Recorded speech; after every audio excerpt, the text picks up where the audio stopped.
The Linda Mwananchi movement entered Homa Bay carrying a powerful message. One term, the slogan associated with opposition to President William Ruto's administration.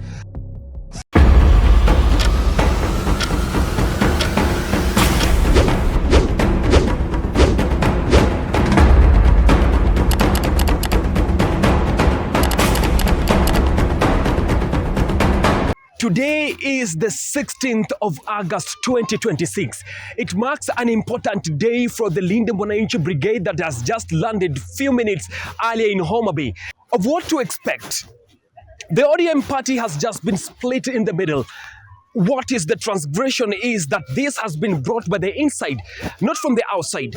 Far more worse, Homa Bay was strategic under the leadership of Governor Gladys Wanga and MP Peter Kaluma, both fierce supporters of the government and the two-term brigade from ODM. Against expectations, the people spoke. Massive crowd turned up, a triumphant entry of Sifuna'S amidst tribulations of the day. But political crowds must be treated carefully. A rally does not represent every resident, and one gathering cannot determine how an entire county will vote in 2027. But it can reveal something else. People were willing to come out, and they were willing to be seen. That was enough to make the visit politically significant. For leaders supporting the government, however, the message was different. Days earlier, wachiwo command kawariwo rekodu kaka tuonde dalawa ng'ata mawacho ni one term ukal kode. They urged residents to shun away from the Linda Mwananchi group, made inflammatory remarks in vernacular language. True to their words, 2 people died, including a police officer. Road blockades, alternative routes, clashes, tear gas, injuries, damaged properties and arrest. And as the political caravan moved through the county, one big question hung loose. Who organized the roadblocks? Who mobilized the crowd? And who was responsible for the violence? A total disruption intentionally, politically. These are serious questions.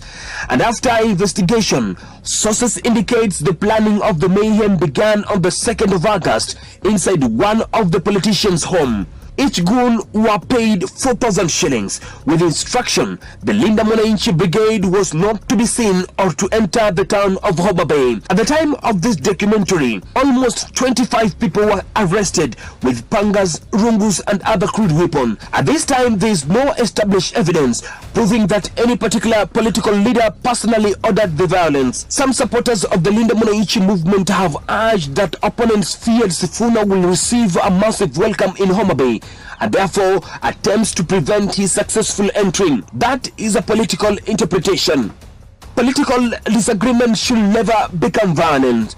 Who should take the responsibility for the conditions of the road? And after years of promise, how long should residents continue to wait?